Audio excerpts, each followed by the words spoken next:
Dans les rues enneigées de Lyon. Où le Rhône murmure des secrets oubliés sous les arches de pierre. Marie sentit son cœur se briser comme un verre fragile contre le pavé. Elle rentra ce soir-là, les bras chargés de provisions pour un dîner improvisé. Imaginant déjà le rire de Sophie résonnant dans leur petit appartement du quartier Saint-Jean. Mais la porte s'ouvrit sur un vide hurlant, meubles disparus. Photos arrachées des murs. Un silence qui pesait comme une sentence. Ses parents avaient fui, emportant avec eux les racines de son enfance. Parce qu'ils avaient vu, dans un éclat de vérité trop brute, qu'elle aimait une femme et que cet amour était plus fort que leurs préjugés séculaires. Marie, 25 ans, fille unique d'une famille bourgeoise lyonnaise, avait toujours été la perle de ses parents. Élise et Henri, enseignants à la retraite, l'avaient élevée dans l'ombre protectrice des musées et des bibliothèques, lui inculquant l'amour des arts et la fierté d'être française jusqu'au bout des ongles. Mais ce soir d'hiver 2023, tout s'effondra. Sophie, 28 ans, graphiste freelance originaire de Marseille, avait emménagé 3 mois plus tôt, apportant avec elle un vent du sud chaud et rebelle. Leur amour était né dans un café du Vieux-Lyon, lors d'une exposition sur les poètes maudits, où leurs regards s'étaient croisés comme 2 flammes dans la nuit. Sophie, avec sa peau olive héritée d'ancêtres provençaux, ses yeux noirs pétillants d'humour caustique, avait conquis Marie d'un simple geste, une main effleurant la sienne pour partager un croquis esquissé sur une serviette. Pourtant, la découverte avait été un orage. Henri, le père stoïque aux moustaches grisonnantes, avait surpris une étreinte volée dans la cuisine familiale. Lors d'un dîner tendu où Sophie avait été invitée, par courtoisie. C'est une abomination, hurla-t-il, les veines saillant sur son front ridé. Notre fille, élevée dans la lumière de la République, souillée par ça. Élise, la mère au chignon impeccable et aux lunettes perchées sur un nez aristocratique, avait pleuré en silence, murmurant des prières catholiques oubliées depuis des décennies. Ils avaient fui le lendemain, laissant une lettre laconique sur la table. Nous ne pouvons pas accepter cela. Nous partons pour Bordeaux. Chez ta tante. Ne nous cherche pas. Pas d'adresse. Pas d'explication. Juste un vide. Un exil forcé pour punir l'amour. Marie s'effondra sur le sol nu, les larmes coulant comme la Saône en crue. Sophie la trouva ainsi, rentrant d'une réunion tardive, son sac à dos rempli de pinceaux et de rêves inachevés. Mon amour. Qu'est-ce qui se passe? Murmura-t-elle en s'agenouillant, enveloppant Marie dans ses bras solides. Sophie, fille d'une famille immigrée italienne installée en Provence, avait connu les rejets. Son propre père l'avait chassée à 16 ans pour un baiser volé à une camarade de classe. Ils sont partis, souffla Marie, la voix brisée. À cause de nous. À cause de toi. De moi. Sophie serra les dents, son accent marseillais perçant l'air comme un défi. Non. Ma belle. À cause de leur peur. Mais nous. On va survivre. Ensemble. Les jours suivants furent un tourbillon de douleur et de rage. Marie, employée dans une galerie d'art du centre-ville, passait ses pauses à fouiller les réseaux sociaux, espérant un signe de vie de ses parents. Lyon, ville des lumières et des amours cachés, se muait en prison. Les amis de la famille. Ces bourgeois bien pensants des dîners en terrasse place Bellecour. Murmuraient déjà, pauvre Élise et Henri. Obligés de partir pour ça. Sophie. Pragmatique. L'entraîna dans des bars lesbiens discrets du quartier Guillotière. Où des femmes comme elle fortes. Blessées. Fières se racontaient des histoires de résilience autour de verres de Côte-du-Rhône. Regarde-les. Dit Sophie un soir. En désignant un couple d'un certain âge dansant un tango langoureux. Elles ont traversé des guerres pour être là. Toi aussi. Tu traverseras ça. Mais la nuit. Seule dans le lit froid où les draps portaient encore l'odeur de lavande de sa mère. Marie sombrait. Elle revivait les souvenirs, les promenades le long des berges. Les Noëls avec des bûches maison. Les leçons de piano où Élise lui apprenait Chopin avec une tendresse infinie. Pourquoi, maman? Pourquoi nous abandonner? Gémissait-elle dans l'obscurité. Sophie. Éveillée à ses côtés. Lui caressait les cheveux. Murmurant des promesses, un jour. Ils reviendront.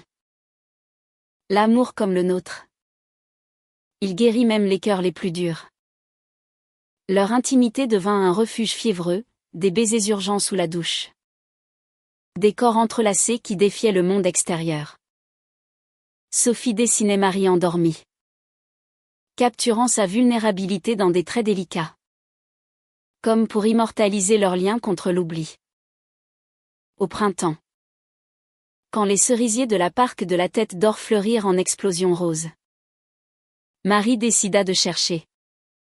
Elle prit le train pour Bordeaux. Sac au dos. Cœur battant. Sophie l'accompagna. Leurs mains serrées dans la poche du wagon bondé. La ville girondine. Avec ses quais animés et ses vins corsés. Les accueillit sous un soleil timide. Chez la tante. Une veuve excentrique nommée Colette. Elles frappèrent à la porte d'une maison victorienne aux volets verts. Colette. 70 ans. Fumeuse invétérée aux boucles teintes en roux. Les reçut avec un haussement d'épaules. Tes parents. Ils sont passés. Oui. Mais ils ont filé plus au sud. Vers la Côte d'Azur. Trop honteux pour rester. Elle glissa un regard complice à Sophie, toi. La petite Marseillaise. T'as du cran. Viens. On boit un pastis. Le voyage continua. Une odyssée à travers la France profonde, étape à Toulouse. Où les briques roses rappelaient les rires d'enfance. Nuit dans des auberges anonymes où Marie et Sophie redécouvraient leur passion. Leur corps comme des vagues apaisant la tempête intérieure. À Nice. Enfin. Sous le ciel azuréen. Elles les trouvèrent. La maison familiale. Louée à la hâte sur les hauteurs de Cigné. Surplombait la mer Méditerranée comme un mirage. Henri ouvrit la porte. Le visage creusé par les remords. Élise derrière lui. Les yeux rougis. Marie. Ma fille.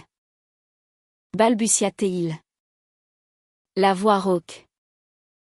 Mais elle entra comme une furie. Sophie à ses côtés. Un rempart vivant. Vous m'avez abandonné. Cria-t-elle. Les poings serrés. Pourquoi? Pour votre fierté mal placée. J'aime Sophie. Elle est ma vie. Ma force. Et vous? Vous fuyez comme des lâches. Élise s'effondra en sanglots. Tendant les bras. Pardonne-nous. Ma chérie. On avait peur. Pour toi. Pour nous. La société. L'église. Tout nous hurlait que c'était mal. Mais sans toi, on est vide. Henri. Tête baissée. Murmura, j'ai lu des livres. Vu des films. J'ai compris trop tard que l'amour n'a pas de genre. Reviens. S'il te plaît. La réconciliation ne fut pas un conte de fées aux couleurs pastel. Mais un chemin escarpé. Pavé de mots âpres et de silences lourds.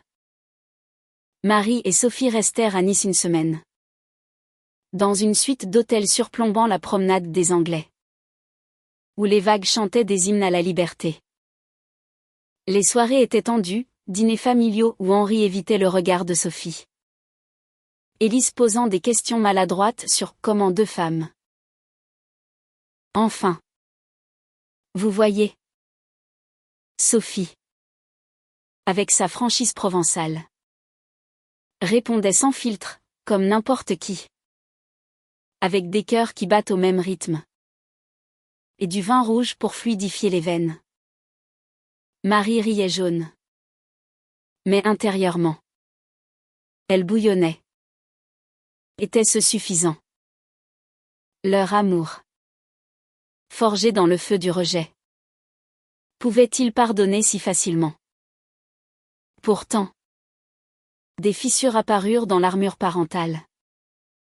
Un après-midi. Lors d'une promenade dans les jardins du château. Élise prit Marie à part.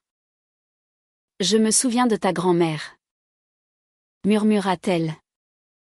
Les yeux perdus dans les oliviers centenaires. Elle aimait une femme.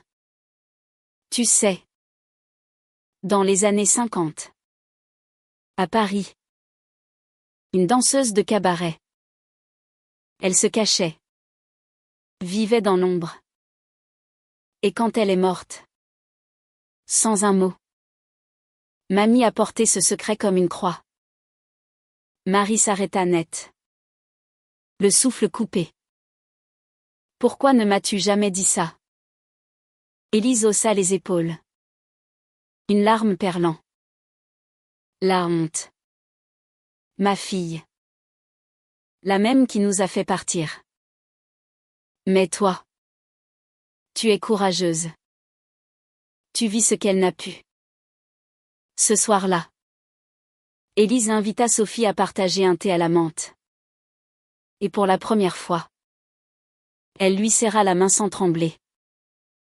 Henri. Plus lent à se convertir. Trouva son chemin via un club d'échecs local. Fréquenté par des retraités cosmopolites. Un soir. Il revint avec un livre sous le bras, Le bal des folles. De Victoria Mass. Sur les femmes internées pour hystérie souvent pour leurs amours déviants. Lis ça. Dit-il à Marie d'une voix bourrue. Ça m'a ouvert les yeux. La France a tant persécuté ses filles. Sophie. Touchée malgré elle. Lui proposa une partie d'échecs. Assis sur la terrasse face à la baie des Anges.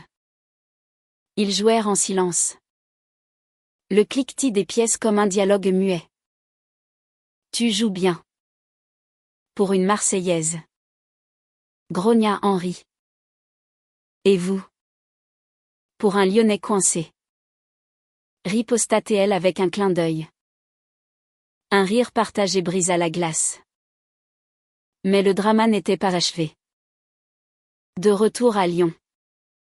Marie découvrit que l'appartement avait été vandalisé, tag homophobe sur les murs. Péché contre nature barbouillé en rouge sang. La police. Blasée. Classa l'affaire incident mineur. Sophie. Furieuse. Organisa une veillée avec la communauté LGBTQ+ locale, des drag queens flamboyantes. Des activistes tatoués. Des couples âgés main dans la main. Sous les lumières tamisées d'un bar du quartier Confluence. Marie prit le micro. La voix chevrotante, mes parents m'ont fui pour mon amour. Mais aujourd'hui, je les invite à revenir. Parce que la famille Ce n'est pas le sang. C'est le choix. Élise et Henri, arrivés en catimini, pleurèrent dans l'ombre. L'été apporta une trêve. Sophie et Marie partirent en road trip le long de la côte atlantique, Biarritz, Arcachon. Des plages où le sable fin caressait leurs pieds nus. Elles faisaient l'amour au lever du soleil. Leur corps salé par l'océan, riant des vagues qui les taquinaient. Tu es ma vague, Sophie, murmurait Marie, les yeux clos. Celle qui m'emporte loin des tempêtes. Sophie, espiègle, répondait, et toi? Ma tempête adorée. Sans toi, je serais encore à dessiner des soleils solitaires. Elles envoyaient des cartes postales à Élise et Henri, photos de coucher de soleil. Mots tendres, venez nous rejoindre. La mer pardonne tout. Pourtant, la kermesse d'octobre ramena les ombres. À Lyon, lors d'une fête de quartier, un oncle distant, ivre de Beaujolais, cracha son venin, ta fille est une honte. Henri, une lesbienne. Dans notre sang. Henri, rouge de colère, le gifla devant tous. C'est ma fierté, hurla-t-il. Et la tienne qui pue la bêtise. Le scandale éclaboussa la famille élargie. Mais Élise, galvanisée, écrivit une lettre ouverte dans le journal local, mon amour pour ma fille transcende les normes. La France, terre des droits humains, doit embrasser tous les amours. Les réponses affluèrent, soutien, insultes, mais aussi des histoires similaires, tissant un filet de solidarité. Marie, enceinte d'espoir, organisa un dîner de Thanksgiving français, un repas de la reconnaissance improvisé. La table croulait sous les fromages, les escargots, les tartes aux pommes. Sophie, au fourneau, chantait des airs de Piaf. Sa voix rauque emplissant l'air. Henri porta un toast, à Sophie, qui a sauvé ma fille de notre folie. Élise ajouta, et à Marie, qui nous a sauvés de la nôtre. Les rires fusèrent, mêlés de larmes. Et pour la première fois, Sophie se sentit chez elle.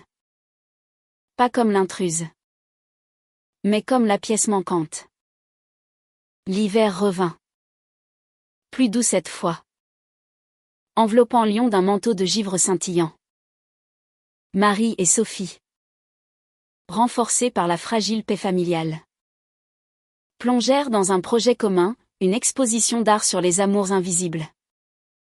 Sophie dessina des portraits de couples lesbiens lyonnais, des ouvrières des années 30. Des intellectuels des mai 1968. Des adolescentes d'aujourd'hui scrollant Tinder en cachette. Marie, curatrice passionnée, accrocha l'étoile dans la galerie où elle travaillait, transformant l'espace en sanctuaire. L'ouverture fut un succès, la presse locale titra « Les ombres amoureuses de Lyon ». Et Élise, fière, invita ses amis du club de lecture.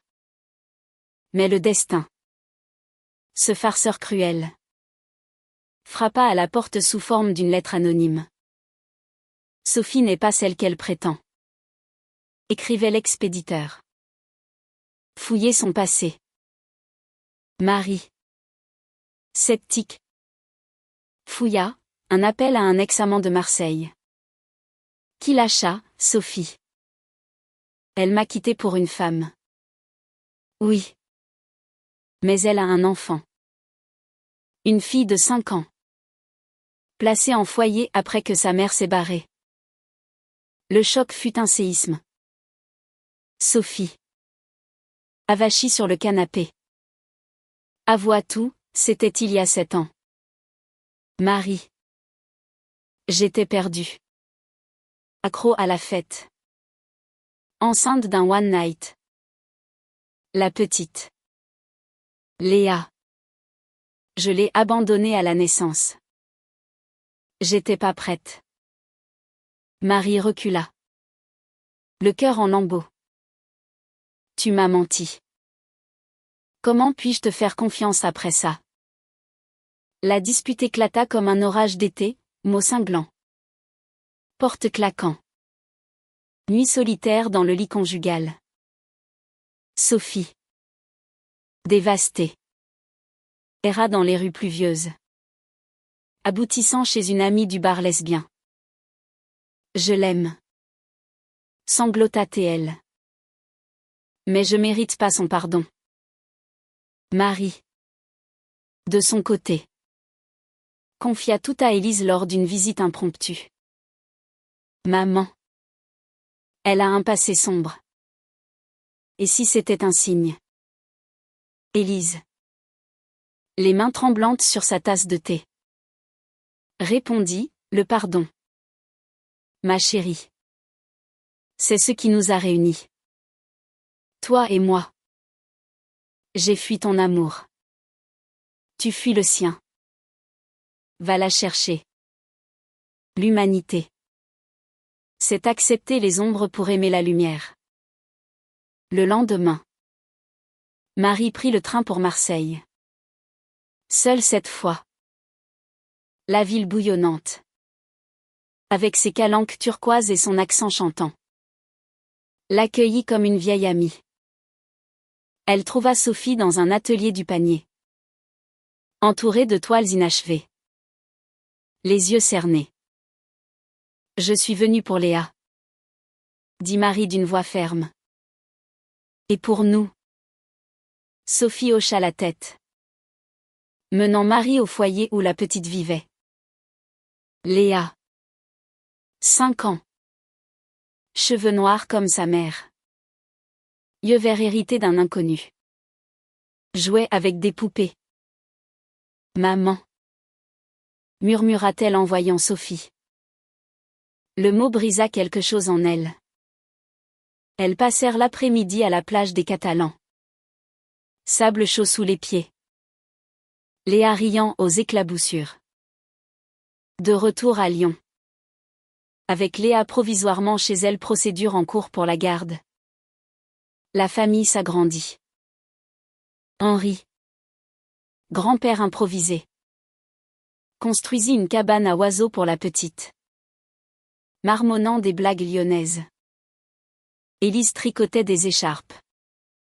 Chantant des berceuses provençales apprises à la hâte. Mais le drama familial culmina lors d'une audience au tribunal, l'ex d'un oncle tenta de salir Sophie. Alléguant instabilité. Elle abandonnera encore. Cria-t-il. Marie se leva. Voix claire, non. Sophie est ma famille. Et Léa. Notre lumière. Le juge. Une femme aux yeux perçants. Trancha en leur faveur. Citant l'amour transformateur. Léa s'épanouit, première dans de lait perdu. Dessin maladroit offert à Tati Marie. Sophie.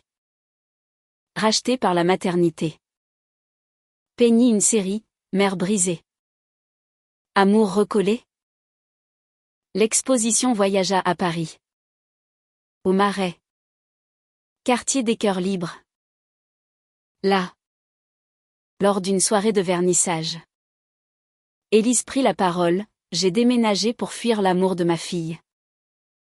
Aujourd'hui. Je supplie son pardon. Et je le donne au mien.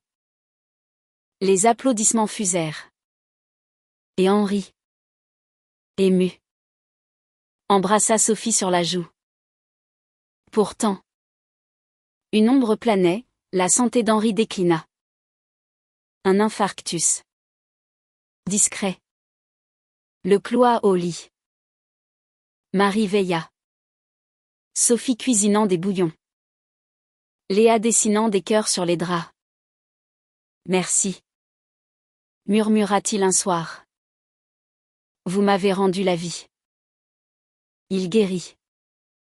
Plus sage. Promettant des voyages, à Venise. Pour voir les canaux comme nos veines reliées. Le printemps 2024 fleurit en explosion de couleurs. Et avec lui, un nouveau chapitre. Marie et Sophie officialisèrent leur union lors d'une cérémonie civile à la mairie de Lyon. Entourée d'amis et de la famille renaissante. Léa, en robe blanche, porta les alliances. Ses boucles folles dansant au vent. Élise, radieuse dans une toilette azurée, prononça un discours larmoyant. L'amour de ma fille m'a appris que le cœur français bat pour tous. Henri, costumé d'un chapeau melon ironique, trinqua avec du champagne millésimé, à l'avenir. Sans fuite. Mais la romance, ce feu éternel, se nourrit de défis. Sophie, débordée par la maternité et les commandes artistiques, sombra dans une mélancolie sournoise. Je suis pas faite pour ça. Marie, l'élever seule. Peindre pour payer les factures. J'étouffe. Marie, promue directrice adjointe de la galerie, jonglait entre exposition et biberon, sentant la faille s'élargir. Une nuit, après une dispute sur une facture impayée, Sophie partit, j'ai besoin d'air. Juste une semaine à Marseille. Marie, seule avec Léa hurlante, appela Élise en pleurs. Maman. Elle m'abandonne comme toi autrefois.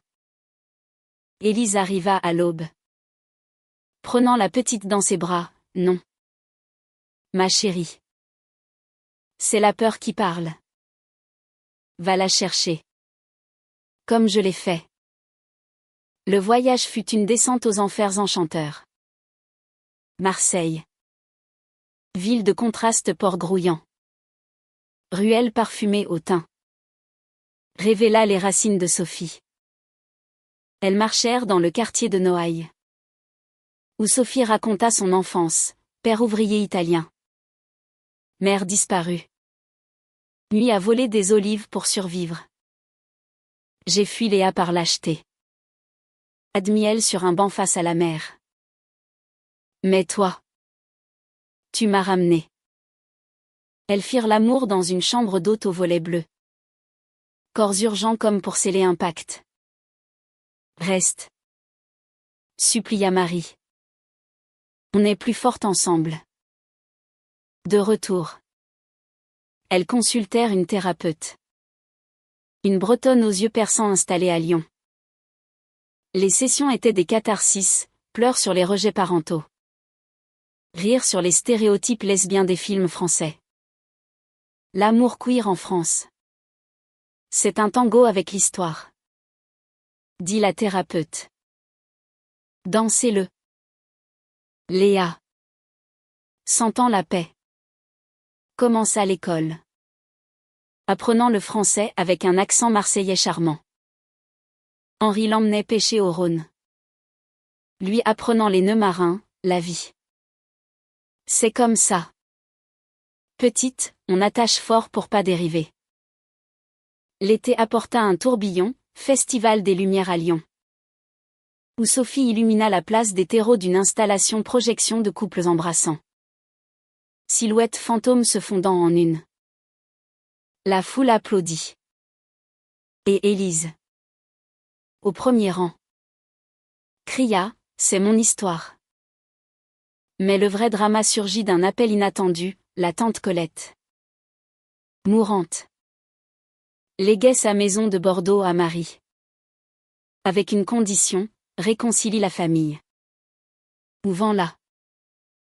Le testament raviva les vieilles blessures, l'oncle vindicatif contestait. Hurlant héritage souillé par des perversions. Le procès fut un cirque médiatique, tabloïd titrant scandale familial, amour lesbien contre héritage. Marie, Sophie et les parents témoignèrent. Voix chevrotante sous les flashs. Ma fille mérite tout, clama Élise. Son amour l'a rendue grande. Le juge trancha pour Marie. Et la maison devint un havre, rénové en gîte pour artistes queer. Mur peint par Sophie. Jardin cultivé par Henri. Automne venu. Une grossesse surprise, insémination artisanale avec une donneuse amie comble à Marie. Un bébé. Sophie. Notre famille grandit. Sophie. Émue. Peignit des fresques, ventre rond sous les étoiles françaises. Élise tricota des layettes. Henri commanda un berceau en chêne lyonnais. Mais les contractions précoces amenèrent l'hôpital. Nuit blanche. Main serrée. Tiens bon. Mon amour. Murmurait Sophie. Pour nous. La naissance d'Alexandre prénommé pour son oncle défunt. Un clin d'œil à l'harmonie fut un miracle sous les néons de l'hôpital Édouard Herriot. Petit garçon aux yeux verts de Marie. Cri rauque comme le Mistral de Sophie. Il unit tout. Léa. Grande sœur fière. Le berçait en chantant des comptines marseillaises. Élise. Grand-mère épanouie. Lisait Rimbaud à voix haute, j'ai embrassé l'aube d'été. Henri. Rougissant. Changeait les couches avec une maladresse touchante. Pourtant. La joie fut éphémère. Une lettre de l'oncle arriva, je renonce à la haine. Mais je pars en Australie. Pardonnez-moi. Le pardon. Ce fil d'Ariane. Tissa un nouveau lien, correspondance océanique. Promesse de retrouvailles. Marie et Sophie. Mères épuisées mais radieuses. Publièrent un blog, Amour en France, histoire de résilience. Les lectrices affluèrent. Partageant leurs drames rejets provençaux. Coming out parisien. Formant une sororité virtuelle. L'hiver 2024 apporta la neige. Et avec elle. Une crise. Sophie. Rongée par le doute postpartum non. Post-adoption pour Léa. Mais l'intensité maternelle. Confia, et si je suis pas assez. Pour eux. Pour toi. Marie. Allaitant Alexandre. Répondit, tu es tout. Regarde, on a bâti un empire d'amour sur des ruines. Elles partirent en retraite à la campagne ardéchoise, chalet isolé. Feu de cheminée. Corps enlacés sous les couvertures. Ici. Pas de jugement. Juste nous. Murmura Sophie. Traçant des cœurs sur la buée de la fenêtre. Au printemps. L'exposition de Sophie à Paris attira les critiques, une fresque poignante sur l'amour lesbien en terre gauloise. Où la drama familiale se mue en hymne humaniste. Élise. Invitée d'honneur. Serra des mains de galeriste. Fière comme une poule. Mais lors du dîner post-vernissage. Au cœur du Marais. Un ex de Sophie surgit, ivre. Accusateur. Tu m'as brisé. Salope. Hurla-t-il. Attirant les regards. Sophie pâlit. Mais Marie se planta devant, par. Notre histoire est close. La nôtre commence. La sécurité l'évacua. Et dans la chambre d'hôtel. Elles rirent nerveusement. Puis s'aimèrent avec une tendresse féroce. L'été fut voyage, Côte d'Azur en famille. où Henri apprit à Léa et Alexandre à nager dans la mer turquoise. La vie. C'est comme l'océan, dit-il. Des tempêtes. Mais toujours le retour au calme. Élise. Collectionnant des coquillages.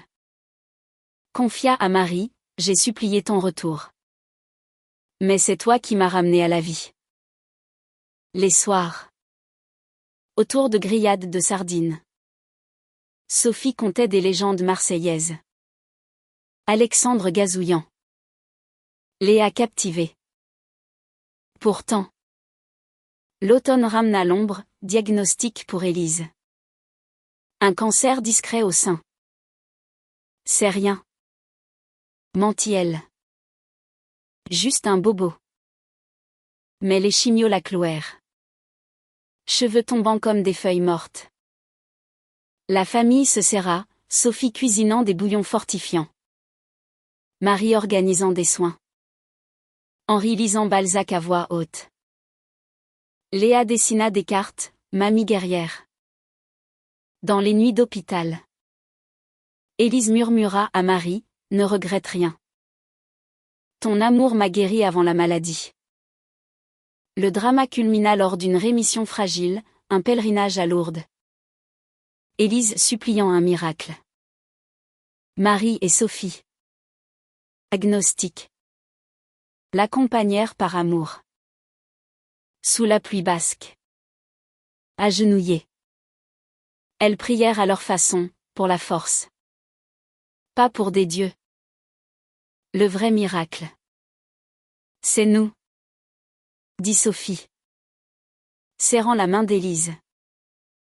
L'année 2025 s'ouvrit sur une note triomphante, Élise en rémission complète. Célébrée par un banquet familial à la maison de Bordeaux. Table dressée sous les vignes. Rire fusant comme le vin de Grave. Alexandre. 1 an. Barbouillé de sauce. Trottinait entre les jambes. Léa. 7 ans. Récitait des poèmes appris à l'école. À la famille recomposée. Porta Henri. Vers levé. Moustache frémissante. Marie et Sophie. Inspirées. Lancèrent un podcast, Écho d'amour. Interview de couple queer français de Brest à Strasbourg. Histoire de coming out sous la tour Eiffel. De mariage secret en Bretagne. Les épisodes pullulaient, une lesbienne bretonne chassée par sa communauté bigote. Une Parisienne adoptant seule. Votre voix donne du courage. Écrivaient les auditrices. Sophie illustrait les pochettes. Très vif capturant l'essence dramatique. Mais la romance. Ce feu capricieux. Flamba à nouveau. Lors d'un tournage à Avignon. Sophie croisa une ancienne flamme, Camille. Actrice charismatique aux cheveux roux et au rire envoûtant. Un café innocent dégénéra en confidence, tu m'as appris à aimer les femmes. Dit Camille. Et toi? Sophie rentra troublée. Évitant les baisers de Marie. Qu'est-ce qui cloche? Demanda Marie. Sentant le froid. La vérité éclata, rien. Tout. Je t'aime. Mais. Et si on s'est usé? Marie. Blessée. Partie seule à Paris. Errant dans le Père-Lachaise. Lisant des épitaphes d'amants maudits comme Sarah Bernhardt. Élise. Sentinelle intuitive. À plat, le mariage. C'est pas un conte. C'est un combat quotidien. Supplie son retour. Comme je l'ai fait. Marie obéit, billet pour Avignon. Confrontation dans un café théâtral. Sophie. Tu es ma muse. Ma tempête. Sans toi. Je suis ombre. Larmes. Embrassade. Promesses renouvelées.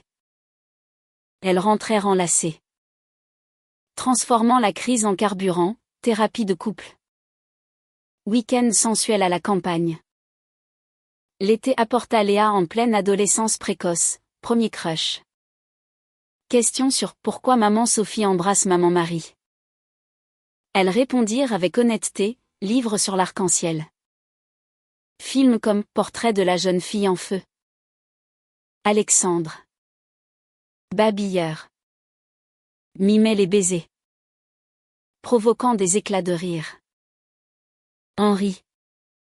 Grand-père gâteau. Les emmenait aux eaux de Lyon. Contant des fables, les animaux aiment comme ils veulent. Pourquoi pas nous? Le drama familial ressurgit via un cousin, jeune. Curieux.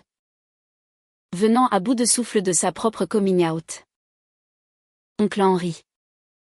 Il me rejette. Pleura-t-il. La famille l'accueillit, Sophie l'initiant à l'art. Marie à la résilience. Tu n'es pas seule. Dirent-ils en chœur. Élise. Survivante. Organisa un atelier d'écriture, histoire de famille brisée et recollée. Automne. Festival du film LGBTQ+ à Bordeaux.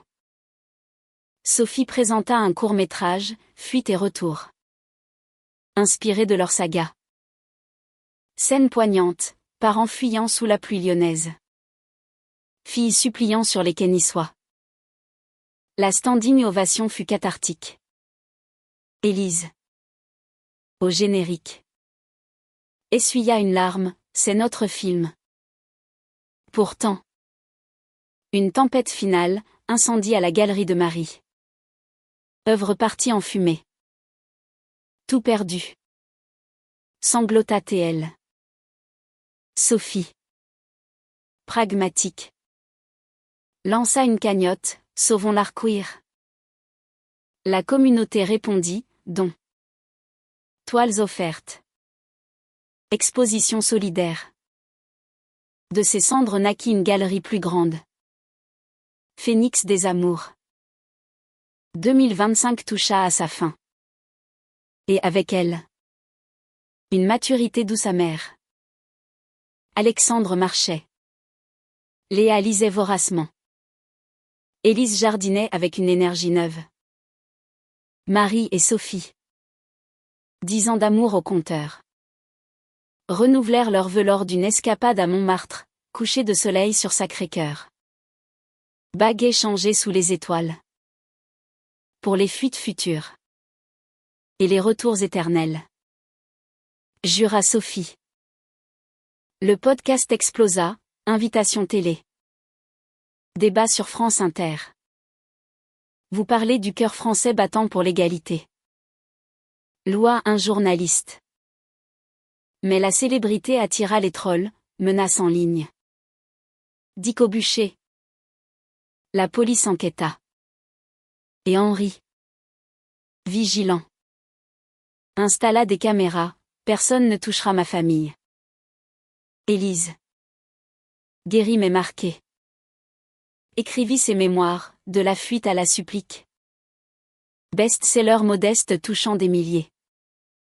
Ma leçon, l'amour lesbien n'est pas une mode. C'est une révolution intime. Dédiée à Sophie, la femme qui ramena ma fille. L'hiver apporta Noël à Lyon, sapin scintillant place des Jacobins. Guirlande hommade par Léa. Dîner, dinde farcie. Toasts émouvants. À nous. Mosaïque imparfaite. Dit Marie. Mais au dessert. Un appel, l'oncle d'Australie. Rentrant. J'ai vu la lumière là-bas. Pardonnez-moi. Réunion émue à l'aéroport, embrassade. Bière partagée. Printemps 2026. Léa en crise, harcèlement scolaire pour filles de lesbiennes. Marie et Sophie plaidèrent auprès de la direction. Élise témoigna, laissez-la être. Soutien psychologique. Ateliers anti-bullying, la petite s'épanouit. Écrivant une nouvelle primée, ma famille arc-en-ciel. Sophie. Inspirée. Lança une fondation, Bourse pour artistes queer. Première lauréate, une jeune Marseillaise fuyant l'homophobie. Comme moi autrefois. Sourit-elle. Drama final, Henri. Chute dans les escaliers. Jambes cassées. Veillée familiale. Rire malgré la douleur. J'ai toujours été le pilier. Plaisanta-t-il. Maintenant. Reposez-moi. Guéri. Il proposa un voyage, Provence en van. Route sinueuse. Alto marché. Amour partagé. La France. C'est ça, diversité dans l'unité. Marie. Enceinte à nouveau une fille. Héloïse. Sentit la boucle se boucler. Notre saga continue. Dit-elle à Sophie. Ventre se touchant. L'aube de l'été 2026 illumina la naissance d'Héloïse. Petite guerrière aux boucles noires. Yeux olive. La famille entière. De Lyon à Marseille. Défila à l'hôpital, Élise berçant la nouveau-née. Henri taillant un mobile en bois. Léa et Alexandre chantant des berceuses approximatives. Sophie. Épuisée mais rayonnante. Murmura, 4 cœurs battant à l'unisson. On l'a fait. Les mois suivants furent un ballet harmonieux, couche et croquis. Exposition et école. Le podcast devint série TV, Retour d'amour. Docu-fiction sur des familles queer françaises. Casting inclusif. Tournage à travers l'hexagone de l'île aux Alpes. Votre histoire inspire. Dirent les producteurs. Mais lors d'un épisode sur les rejets parentaux. Marie craqua en interview, j'ai supplié leur retour. Et ça valait chaque larme. Élise. Auteur affirmé. Lança son livre à la foire de Francfort. Traduction en cours. L'humanité. C'est pardonner l'impardonnable. Signait-elle. Henri. Complice. Organisa des clubs de lecture senior, pour les vieux grincheux comme moi. Léa. 9 ans. Découvrit le théâtre, rôle dans une pièce sur l'acceptation. Applaudi par ses mères. Alexandre. Espiègle. Dessinait des familles bigarrées. Héloïse gazouillait. Unifiant tout. Pourtant. Une ultime épreuve, Sophie. Burnou artistique. Douta, et si je sèche? Marie l'emmena en retraite à Vézelay. Abbaye perchée. Là. Sous les vitraux. Elle peignit à nouveau, toiles explosives de couleurs. Renaissance. Tu es mon feu. Dit Marie. Les baisants. L'automne scella la paix, réunion familiale à Bordeaux. Maison gîte bondée. Toast au passé. Danse sous les étoiles. De la fuite à l'étreinte éternelle. Proclama Henri. Et ainsi. Dans le giron de la France bien-aimée, terre de révolution et de romance. Leur amour lesbien. Forgé dans le drama et la tendresse. Illumina les générations. Valeur humaniste suprême, l'amour guérit. Unis. Transcende. Ils vécurent. Non pas heureux. Mais pleinement. Cœurs ouverts au monde.